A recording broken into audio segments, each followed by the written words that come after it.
So Vinayagar Chaturthi வந்து ராமநாதபுரம் மாவட்டத்தில் around 350 total 350 நம்ம விநாயகர் சிலைகள் இருக்குது. ஸோ ஆல்ரெடி நேற்று இம்மர்ஷன் ஸ்டார்ட் ஆகிடுச்சு. நேற்று கொஞ்சம் தான் ஒரு 3-4 சிலை மட்டும்தான் கிடச்சிருக்காங்க. ஸோ டோட்டல் நமக்கு 7 மேஜர் ப்ரொசஷன்ஸ்னு சொல்லுவாங்க, மேஜர் ஊர்வலம்.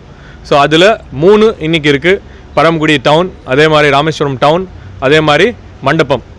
நாளைக்கு ராமநாதபுரம், தேவிப்பட்டினம், அதே மாதிரி Ramanathapuram, Rameswaram town and Sayalgudi 4. So இன்றைக்கி 3, நாளைக்கு 4 இருக்குது. ஸோ டோட்டல் வந்து 900 போலீஸ் இன்றைக்கி பாதுகாப்பு ஏற்பாடுகளை ஈடுபடுறாங்க. ஸோ 900 போலீஸ் மட்டும். ஹோம் கார்டு எடுத்திங்கன்னா அவங்க ஒரு 250 பேர் இருக்காங்க. So total we can say that around ஒரு 1200 to 1300 போலீஸ்மென் அண்ட் விமென் நம்ம பாதுகாப்பில் இருக்கிறாங்க. ஸோ ஆல்ரெடி நம்ம கலெக்டர் சார் தலைமையில் ஆல்ரெடி மீட்டிங் போட்டிருக்கோம். அதே மாதிரி ஆர்கனைசர்ஸ் மீட்டிங்ஸ் வந்து ஸ்டேஷன் லெவலில் போட்டிருக்கோம். அதே மாதிரி எஸ்டிஓஸ் லெவலில் மீட்டிங் போட்டிருக்கோம். ஸோ எல்லா மீட்டிங்ஸ் போட்டனால லாஸ்ட் இயர் நம்ம பீஸ்ஃபுல்லாக நடத்தினோம், ஒன்றும் இன்சிடென்ட்ஸ் இல்லை. இந்த வருஷம் அதே மாதிரி பீஸ்ஃபுல்லாக நடக்க போகிறோம். அண்டு எல்லா மீடியா சார்பாக நான் மக்களுக்கு எல்லாருக்கும் சொல்கிறது ஒன்று தான்.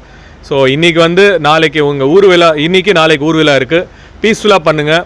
நம்ம சில ரெஸ்ட்ரிக்ஷன்ஸ் கொடுத்துருக்கோம், அந்த ரெஸ்ட்ரிக்ஷன்ஸ் ஃபாலோ பண்ணுங்கள். ஸோ ரெஸ்ட்ரிக்ஷன்ஸ் எதுன்னா இப்போது அன்னெசரியாக கிராக்கர்ஸ் போடுறது, அதே மாதிரி சில இது இப்போது எப்படின்னா ஒரு மாதிரி பேப்பர் லான்ச்சர் மாதிரி ஒன்று வந்துருச்சு. அது நம்ம மீட்டிங்கில் சொல்லியிருக்கோம், எந்த பேப்பர் லான்ச்சர் நீங்கள் யூஸ் பண்ணிங்கன்னா that will be seized by காவல்துறை. ஸோ ஏதாவது நீங்கள் யூஸ் பண்ணிங்கன்னா அது சீஸ் பண்ணி அது வந்து நீங்கள் வாபஸ் வாங்கவே முடியாது. அதே மாதிரி சில பேர் இந்த டிஜே எல்லாம் போடுறாங்க, டிஜே எல்லாம் அலௌடு கிடையாது.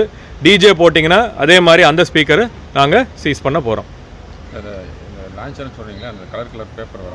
அது எப்படின்னா நீங்கள் பார்த்துருப்பீங்க, அது எப்படின்னா நார்மலாக வந்து கையில் வச்சு பர்த்டேஸ்க்கு பண்ணுவோம், அதில் ஒன்றும் பெரிய பிரச்சனை இல்லை. அது இப்படி பண்ணுவோம், வெளியே வரும். இது எப்படின்னா ஃபயர் யூஸ் ஆகும். ஸோ அந்த ஃபயர் வந்து கீழே ஒரு மேட்ச் பாக்ஸ் மாதிரி ஃபயர் போடுவோம், அப்படி வெளியே வரும். ஸோ அது கொஞ்சம் லான்ச்சர் மாதிரி. ஸோ அதெல்லாம் பண்ணக்கூடாது, ரிஸ்க்கு. ஸோ ஏதாவது சின்ன ஃபெயில் ஆயிடுச்சுன்னா, இப்போ எல்லாம் ஹை குவாலிட்டி கிடையாது, அதுக்கு ஐஎஸ்ஓ ஸ்டாண்டர்ட் அது மாதிரி ஒன்றும் இல்லை. ஏதாவது ஃபெயில் ஆச்சுன்னா அங்கே எல்லாம் ஃபயர் ஆகி நமக்கு லாட் ஆஃப் இஷ்யூஸ் வர வாய்ப்புகள் இருக்குது. Okay, thank you.